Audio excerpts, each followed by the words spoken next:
Ancient people saw them as messages from the gods, as supernatural winds that blew from the realm of spirits.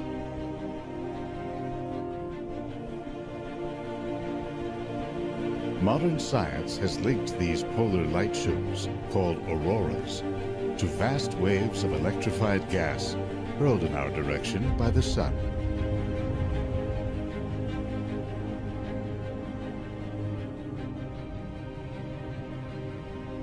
Today, researchers from a whole new generation see this dynamic substance, plasma, as an energy source that may one day fuel humanity's expansion into space.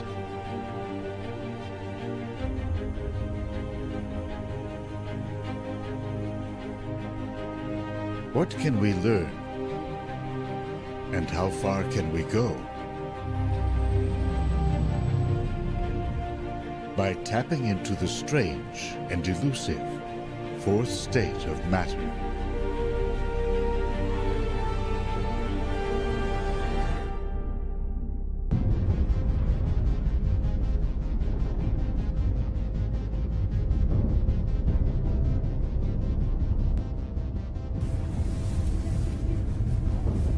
A small cadre of scientists has come to Fairbanks, Alaska, to realize what may seem an impossible dream: to revolutionize space travel.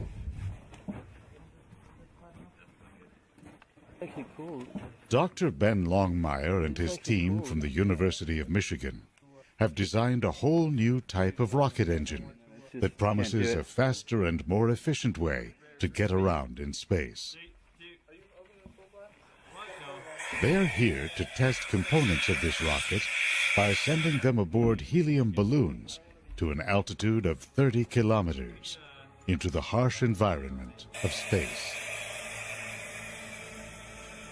Above the North and South Poles, conditions are about as harsh as you can get.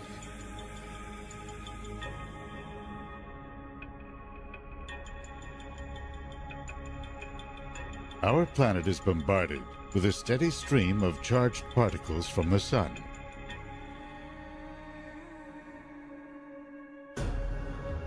Earth's magnetic field accelerates and channels them, turning the night into a spectacle of color.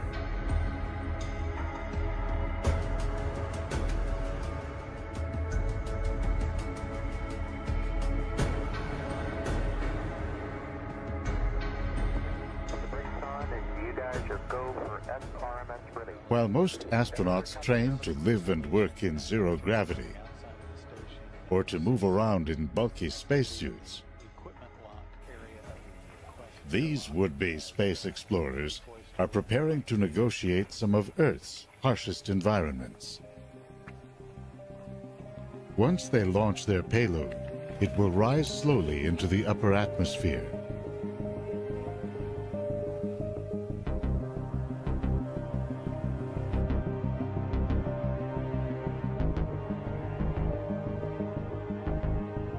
After drifting through the night, above 99% of Earth's atmosphere, the payload will detach from the balloon and parachute down to the ground.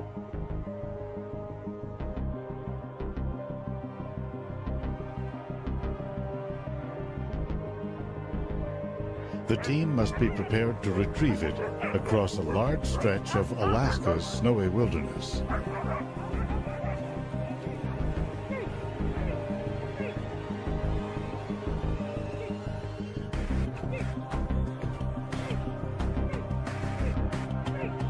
To understand the revolutionary nature of the idea they are pursuing, we go back to the dawn of rocketry.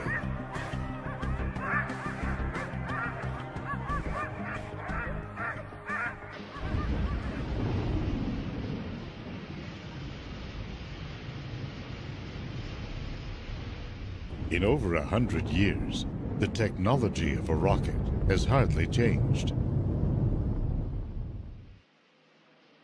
Fill a cylinder with volatile chemicals. Contact! Yes, contact! Then ignite them in a controlled explosion. The force of the blast is what pushes the rocket up.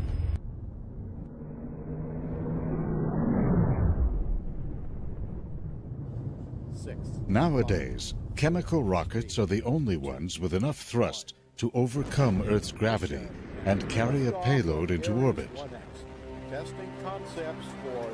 But they're not very efficient. The heavier the payload, the more fuel a rocket needs to lift it into space. But the more fuel a rocket carries, the more fuel it needs. One of the fabled Saturn V rockets of the Apollo era, for example, weighed in at 177,000 kilograms. Filled up with fuel, it weighed almost 16 times that.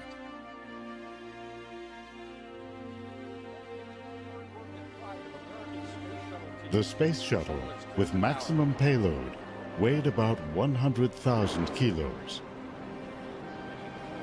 Add tanks and fuel, and it lifted off at 2 million kilograms.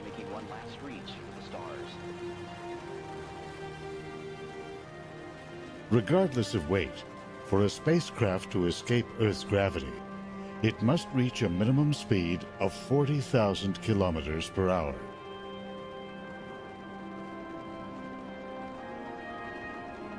The energy needed to do that meant there wasn't enough fuel for a sustained acceleration to more distant planetary shores.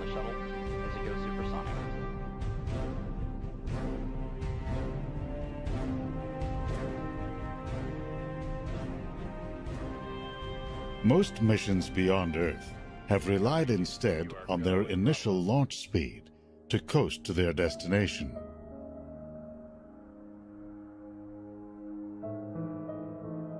The twin spacecraft of Voyager, for example, did not have enough speed to reach their current positions at the edge of the solar system. To give them a boost, flight planners sent them into Jupiter's gravitational field, using its pull to slingshot them out to Saturn. Voyager 1 used Saturn to accelerate to almost 63,000 kilometers per hour. Voyager 2 got further assists from Saturn and Uranus. Ben's rockets promise far greater gas mileage than traditional chemical rockets, but with enough power to reach distant targets more quickly. The idea is that once in space, his rockets use electricity to create a weak force, which over time can accelerate them to very high speeds. They run on the same fuel that nature uses literally to power the cosmos.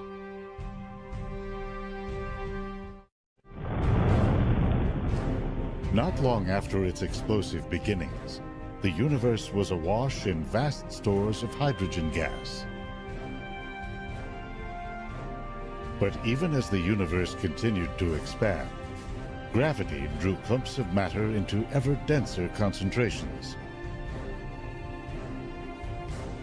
The earliest stars took shape, immense balls of hydrogen gas hundreds of times the mass of our Sun. As they contracted inward, they heated up and ignited. Intense radiation now began to flow through the voids. That had the effect, all through the universe, of stripping electrons away from the primordial gas. The universe became filled not with solids, liquid or gas, but with a fourth state of matter, plasma. On our planet, plasma occurs only in rare circumstances. In a hot flame, a bolt of lightning, or in a blown electrical transformer. Made up of negatively charged electrons and positively charged ions, plasma is in most cases electrically neutral, since the charges balance each other out. That led the physicist Erwin Langmuir in the 1920s to compare it to the clear liquid plasma that carries blood cells through our bodies.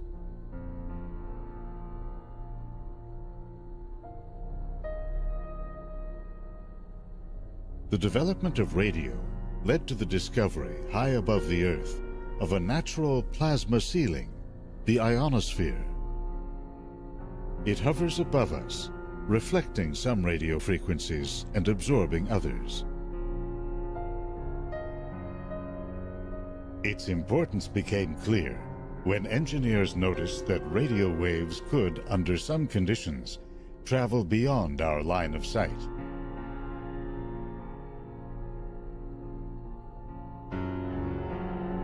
They discovered that signals could be bounced deliberately off this conducting layer in what's called skywave propagation.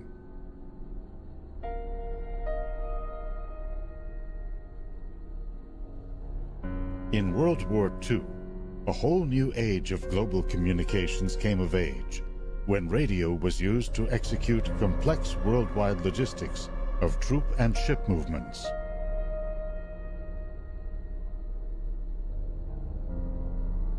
The presence of the ionosphere is due to a steady stream of charged particles, or plasma, that comes from the sun.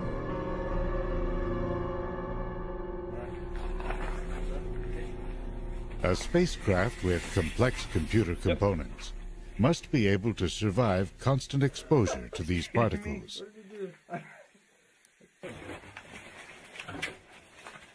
As part of their design process, Ben and his team want to test some of the specialized components of their rockets in the plasma-filled environment of our upper atmosphere.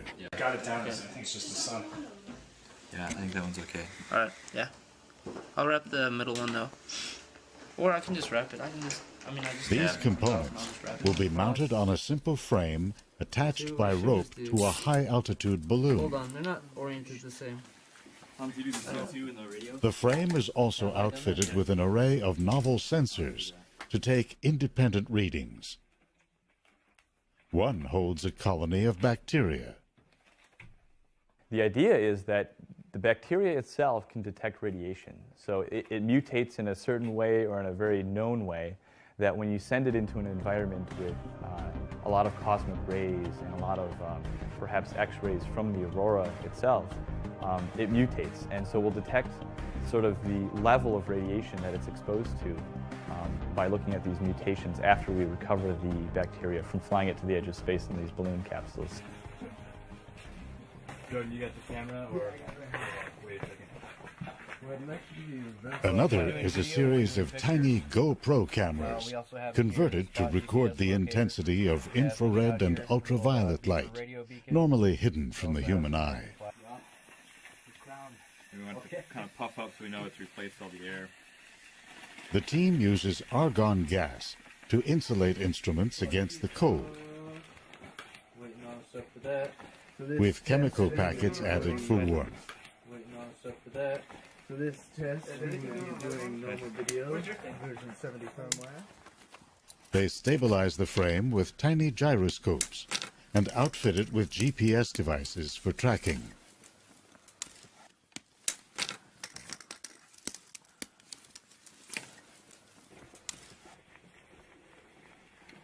Cool. This team is doing much more than just designing instruments to survive a rain of charged particles.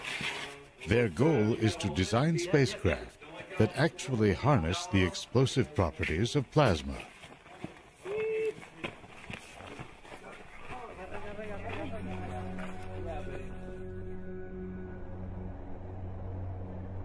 Unlike most matter on Earth, plasma conducts electricity and responds to magnetic fields.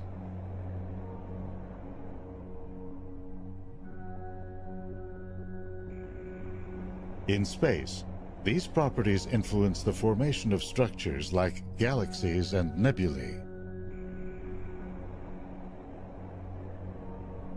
and they play a role in some of the most violent processes in the universe, such as the formation of a black hole.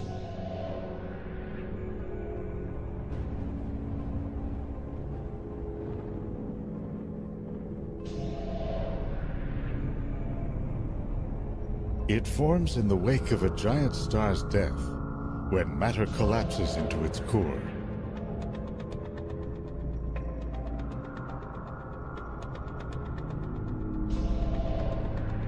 It swirls in along what's known as an accretion disk.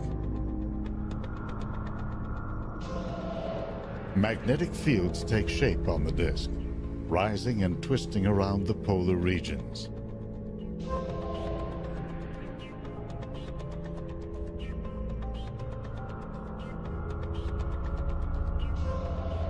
They draw huge volumes of plasma up, then shoot it out at high speeds.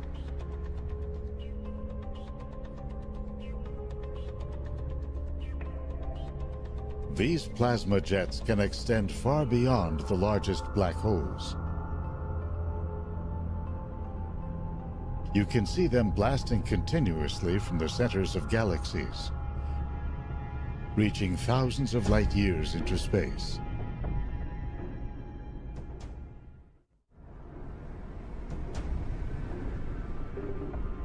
Studies of one giant nearby ball of plasma show what a complex and volatile substance it can be. In the core of our sun, high heat and crushing pressures cause hydrogen atoms to crash together. That sets off a nuclear reaction in which hydrogen atoms fuse into heavier ones like helium and carbon, generating heat. This heat slowly rises to the surface of the sun in vast plumes of plasma. You can see evidence of this process, called convection, in a pattern of ever-evolving blobs known as granules. They are like the tops of thunderstorms. Even as energy builds within, the sun's gravity and density can stifle its escape. What carries it out are magnetic fields.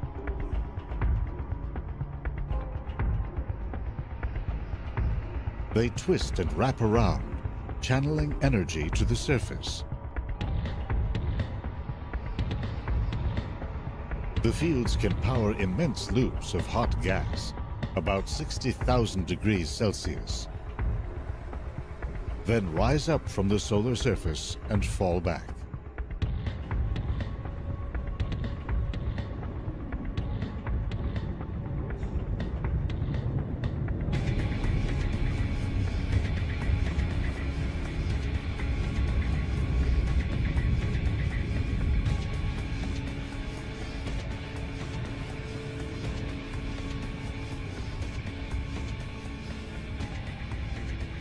The largest eruptions, called coronal mass ejections, can reach up to 3 million kilometers per hour as they hurtle out across the solar system.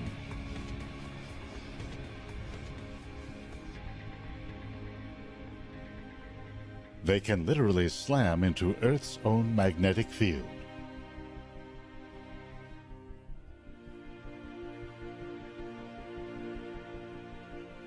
Because solar particles are charged, a portion follows the orientation of Earth's magnetic field lines. Finding an opening at the poles, they race down into the atmosphere.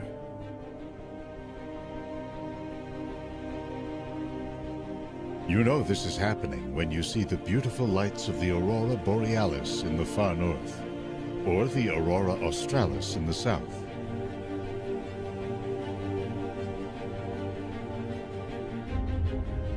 They appear when charged solar particles collide with oxygen molecules in the upper atmosphere, causing them to glow blue, red, and green depending on altitude.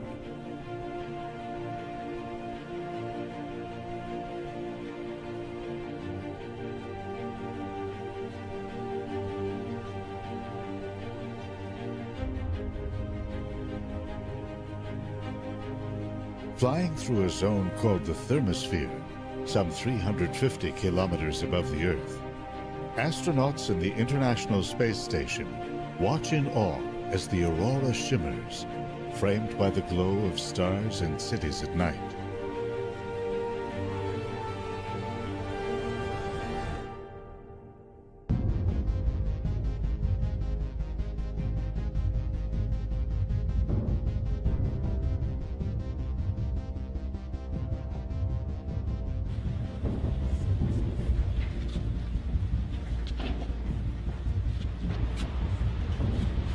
Back in Michigan, Ben and his team have set up a lab to pioneer a whole new generation of plasma rocket engines.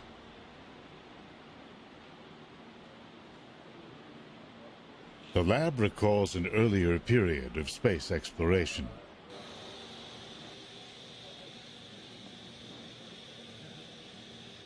It features a giant vacuum chamber built in the 1960s in hopes of winning a contract to test Apollo moon rovers. As part of all the facility upgrades that Roland has done for the X3, some of these should be able to... The chamber has given this small university team the ability to accelerate their research into the physics of plasma and rocket engine design. The tubing for the gas lines don't affect the thrust measurement. So by having these extraordinarily flexible wires, these wires... They are actually part of a larger community of plasma rocket scientists within NASA and within private companies like Ad Astra of Houston, Texas.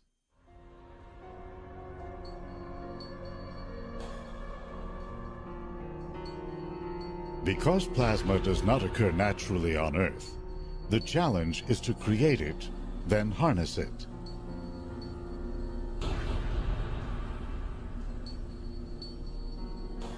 The teams inject a gas, commonly argon, into a chamber.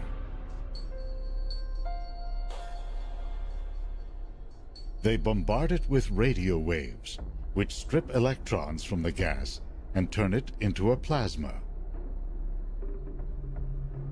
The soup of electrons and ions accelerates as it moves through a magnetic field generated by superconducting magnets.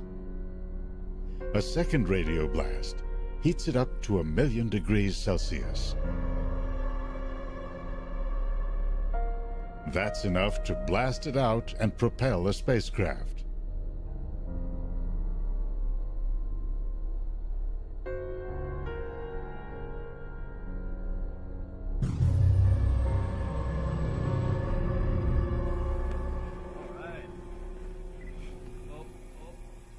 The idea of using plasma to power rockets is not a new one. Over here?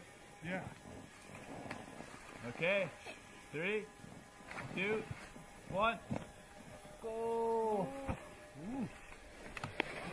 No spin, look at that. The Polish physicist Stanislaw Ulam is said to have been inspired by atom bomb tests in the 1940s.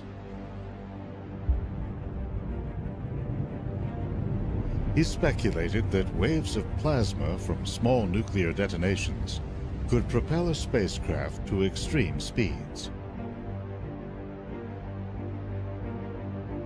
In the 1950s, that idea animated dreams of exploring the solar system in spacecraft like this 360-ton Mars-bound vehicle.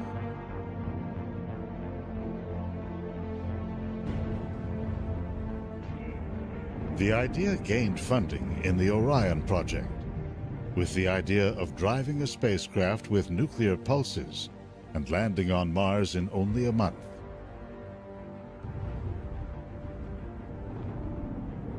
Concerns about radioactive exhaust helped doom the project.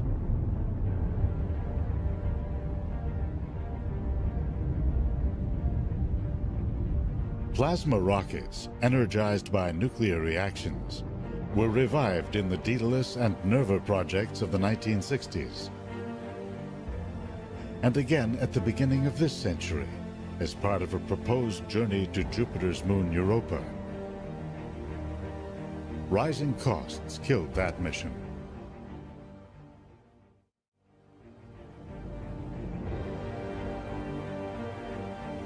Newer plasma rocket concepts have switched to solar energy to power their engines.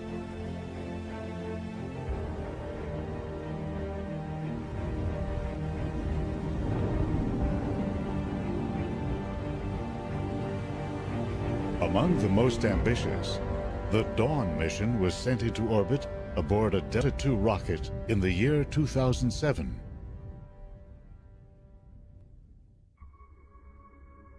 It then headed out on a 10-year mission to the asteroid belt. It uses only about 10 ounces of xenon gas fuel per day. With engines designed to fire for over 2,000 days, over time, it is expected to gain an additional 38,000 kilometers per hour.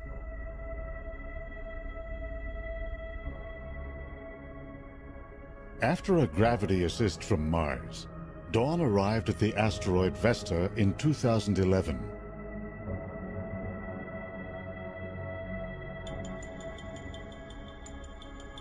It spent a year mapping its surface and seeking clues to its interior structure.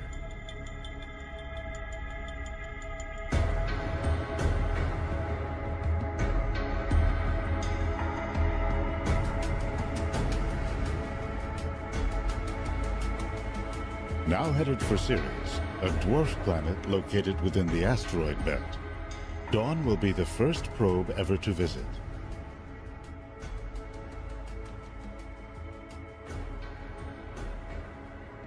Made up of rock and ice, Ceres may well have an internal liquid ocean.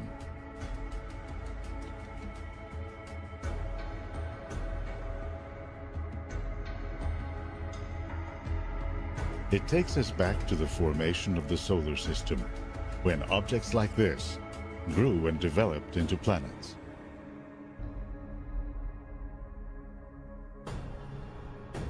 Long-range missions like Dawn are just one of many uses for plasma rockets. So NASA launches spacecraft with ion engines and Hall thrusters on board.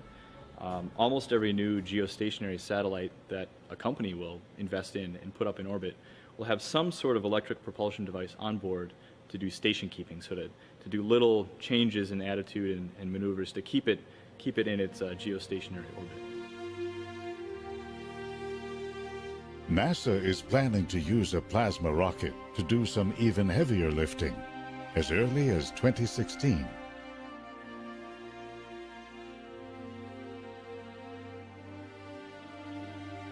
Flying at an altitude of 350 kilometers, the International Space Station whips around the Earth every 1.5 hours. To stay aloft, it must maintain a speed of 28,000 kilometers per hour. But its solar panels and crew modules smack into so many tiny molecules in the upper atmosphere that it gradually slows down and loses altitude. To stay aloft, the station uses up around 4,000 kilograms of fuel per year. That fuel must be flown up from Earth, which in turn reduces the amount of food, water, people, and equipment that a resupply mission can deliver. The idea is to use a plasma rocket to help boost the station to a higher altitude,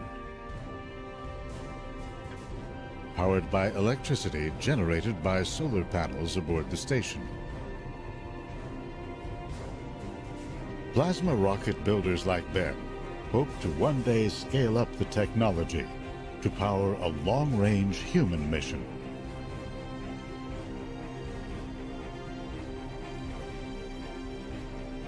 After weeks spent accelerating in Earth orbit, the rocket would make a break for Mars.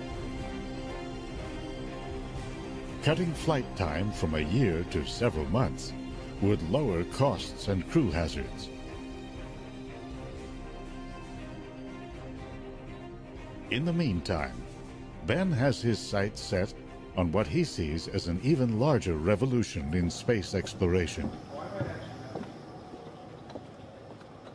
Using plasma rockets to power a fleet of miniature spacecraft.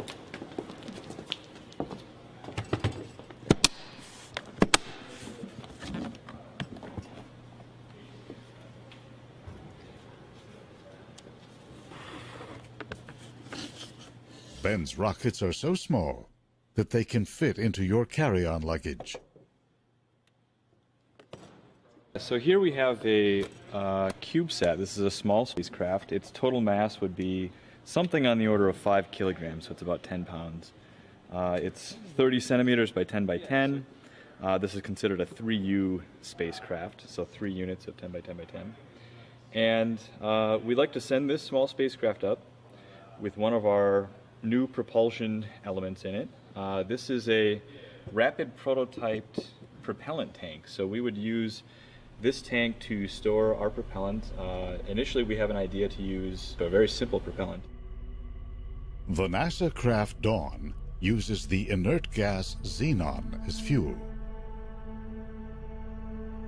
Ben's team has turned to another type of fuel that's more compact, can store more energy, and is less volatile. Distilled water.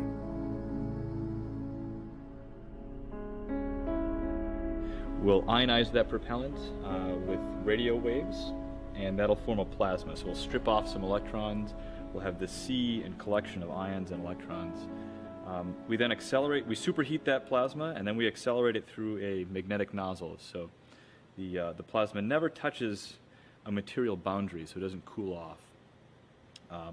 All of that would be contained within this spacecraft. So the propellant tank is designed to be the right size and dimension, and we'd have a propulsion module within the CubeSat itself. This is an early prototype circuit board, just this component that would sit inside of the CubeSat, and it would take the DC power from some sort of solar panel on the surface, change that DC power into our radio waves that we need to ionize the propellant into a plasma. We then shoot this plasma out the back, and we apply just a little bit of force. It's not a whole lot. It's something like the force of a sheet of paper sitting in your hand. And because there's very little drag in space, we use this small amount of force applied over a very long amount of time to accelerate to very high velocities with the spacecraft. And so if we do that, we can send these little micro spacecraft, nanosats, we can send them to places like the moon, we can send them to Mars, and someday we'd like to send them even as far as Jupiter and maybe put some little sensors on board and be able to detect possible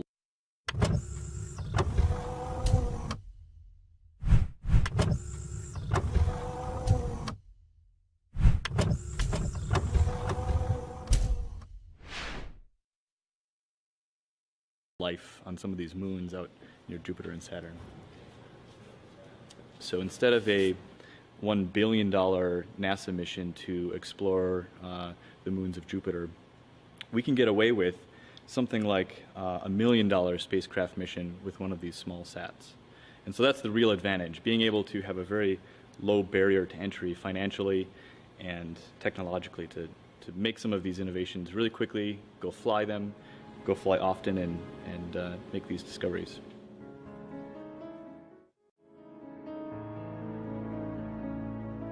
Already, hundreds of micro, nano, and even smaller satellites are in orbit.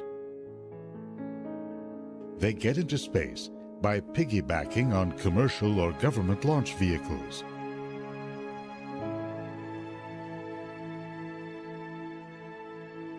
Their missions range from communications and intelligence to Earth imaging. Because the cost of building them is so low, the number of tiny satellite missions is on the rise. Yeah, there was no other satellites up there. With an array of plans already materializing, the team is tapping into satellite traffic and orbital communication systems. Looks like we won't quite go over to the ground station here.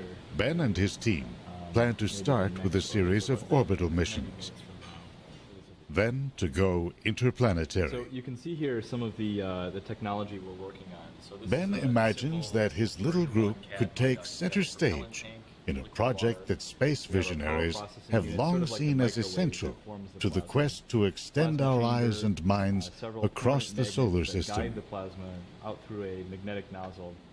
Recently, we also envisioned that a large cadre of these small spacecraft could form what would be an initial interplanetary internet.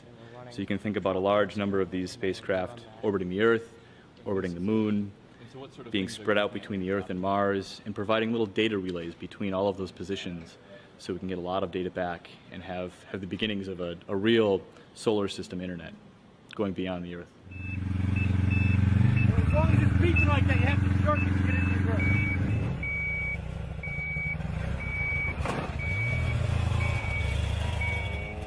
Back in Alaska, their latest payload has flown all night at an altitude of over 100,000 feet. Then, in the low air pressure, the balloon burst and the payload parachuted to the ground. Point at it. Yeah, so this is our Garmin GPS. We've got a waypoint. From GPS signals given off by the payload, they have a good idea of where it is. We've plugged in the coordinates, and this is going to be an all-day adventure. It sounds like we've got 5 miles. But that doesn't mean retrieving it will be easy. It's going to be rough going at No, the we're end. right here. And see where it says Sled Road? Yeah. That's the trail we're going to be following down. Oh, wow. John knows where there's a cutoff that's going to take us off that Sled Road over to Dune Lake. And this little pond or lake right here, just to the west, maybe about a mile north, is where we believe the target is. The payload to be, yeah. So we're going to come down here, we're going to look for the turn, head out to Dune Lake, and then we're going to be off trail from here all the way up to here. Wow, okay. It's about 5 miles. All right. And then we're going to have, both Hans and I have these GPS locator devices. So we've got our first payload, Aurora 1, that we're going to go recover and track. We are going to use these snow machines to recover. We've got 2 expert guys that go track these for a living, sort of. One guy's retired helicopter military pilot. And we've got GPS units, all the coordinates plugged in. We're about 26 miles from here as the crow flies. We're about 35 miles by trail, last 5 miles being really off trail, so we're going to have to break some new trail. The plan is to navigate well-worn snow trails and get within striking distance.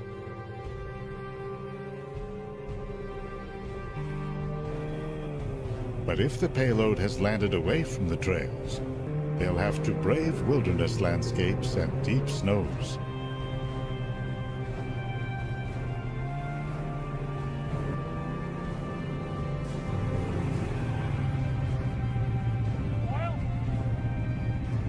Payload is marked with that dot. Oh, so we are heading down south.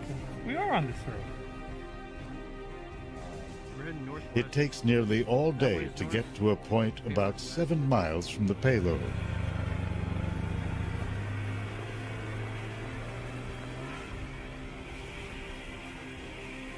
Team members set out across hills and ravines.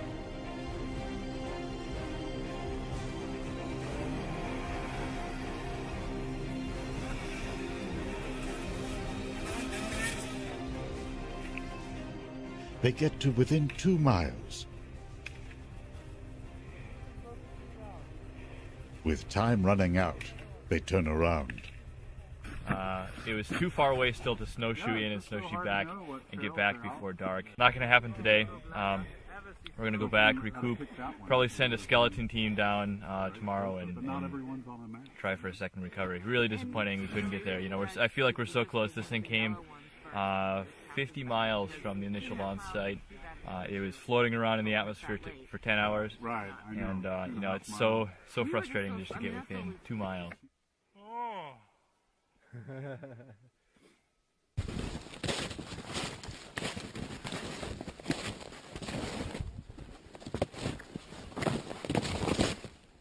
The next day, a long hike on snowshoes finally gets them to the payload.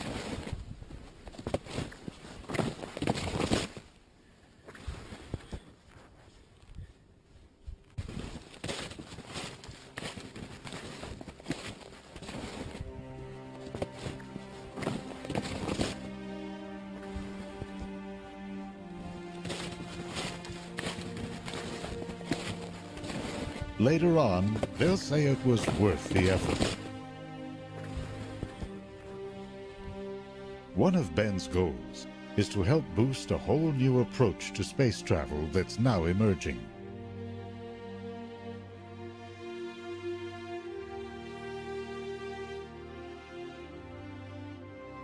May 2012 marked a major milestone in the rise of free enterprise in space. The SpaceX company successfully docked an unmanned space capsule with the International Space Station. It followed that up 6 months later with the first commercial resupply mission. And launch of the SpaceX Falcon 9 rocket as NASA turns to the private sector to resupply the International Space Station. That's just the beginning. NASA is looking to companies to supply orbital launch services and to be long-term partners in future manned missions beyond the moon. Hoping to make big bucks, companies are developing orbital habitats and space planes, laying the groundwork for missions geared to mining, exploration, and even tourism.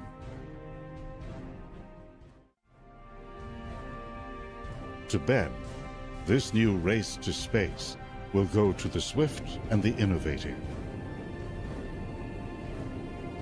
Today, because of weather and winds, he and his team have chosen to launch their payload from the spectacular Ruth Glacier in Denali National Park.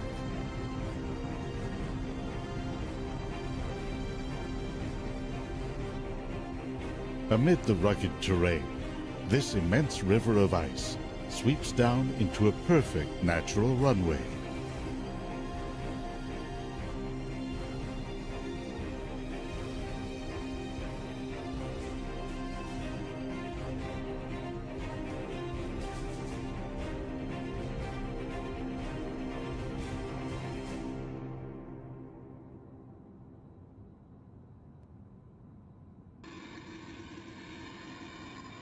The payload and frame have been pre-assembled. The team makes a few last-minute adjustments. They inflate the balloon with helium gas.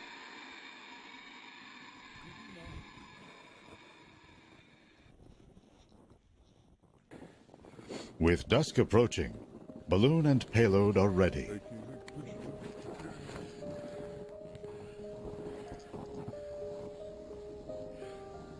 Beautiful sight.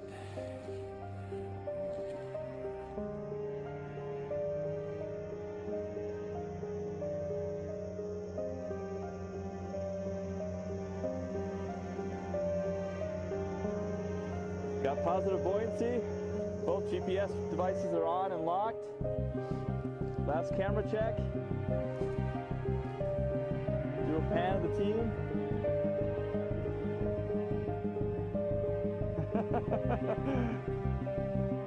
Off it goes.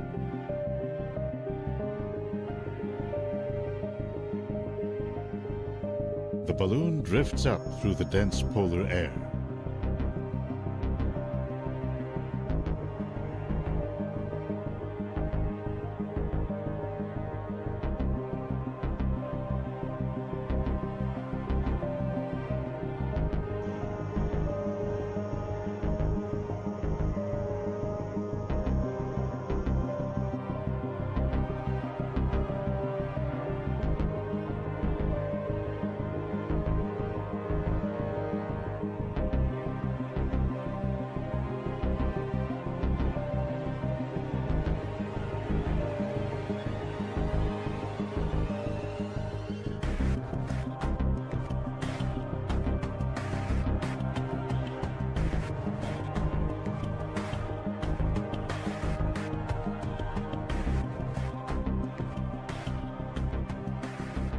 With nightfall, it rises up to the edge of space.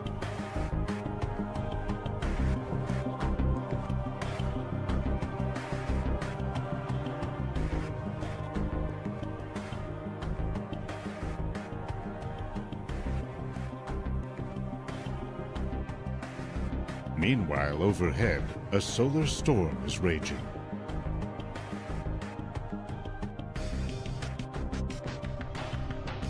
Aboard the International Space Station, astronaut Don Pettit is making observations to complement what Ben's team finds.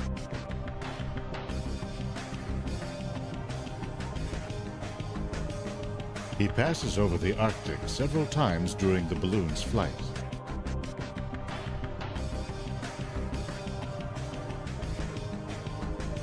The auroras he photographs are an indicator of the amount of solar particles that will pummel Ben's rocket components.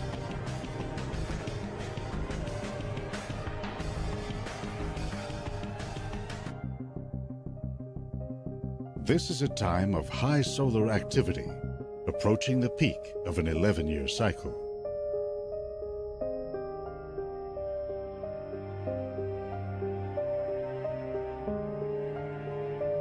The Arctic Circle is framed by a ring of dancing auroral lights.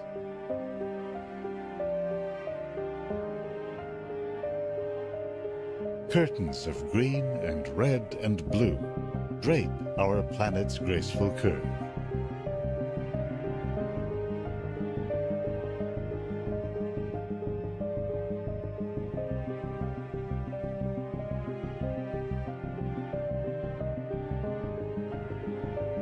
This university-based experiment operates on the remote edge of modern science, dominated by large international projects such as the Hubble Space Telescope, the International Space Station, or the Large Hadron Collider.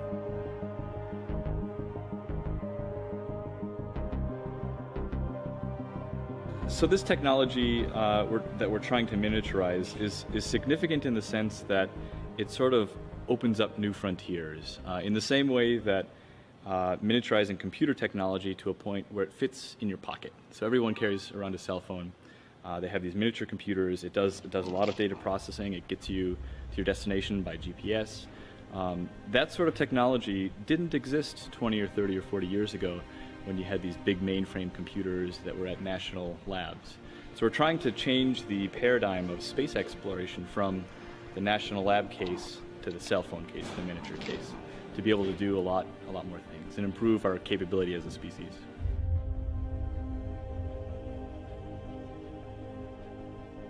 Working small, Ben's team believes they are onto something big.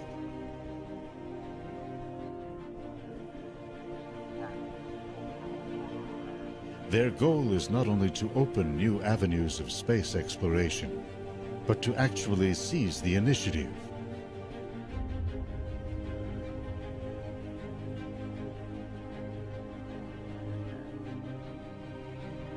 It's a romantic idea of individuals challenging the odds and striking out to new frontiers.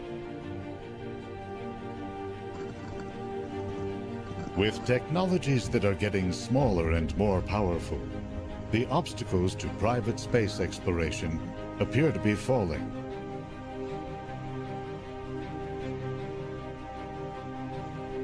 Who will hold back this new breed of explorer?